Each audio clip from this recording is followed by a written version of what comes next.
Welcome. In today's video, I'm going to show you how to view all the groups you've joined on WhatsApp Web for PC. With the latest update, it's easier than ever to find and manage all your WhatsApp groups from your desktop. Let's get started. First, open WhatsApp Web by going to web.whatsapp.com on your browser. Once you're logged in and your chats are displayed, you're ready to begin.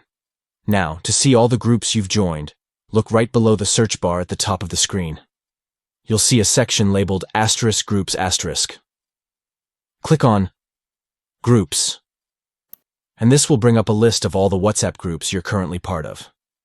In this section, you'll find a complete list of your groups, whether they're for work, friends, family, or any other interests you might have. It's a great way to quickly access any group you want to check on without scrolling through your entire chat list. By clicking on any group from this list, you can enter that group's chat, catch up on the conversation, or send a message.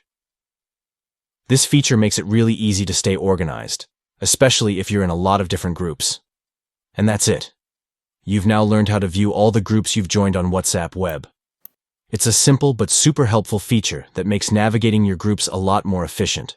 If you found this video helpful, be sure to like, share, and subscribe for more tips and updates on WhatsApp and other apps. Thanks for watching, and I'll see you in the next video.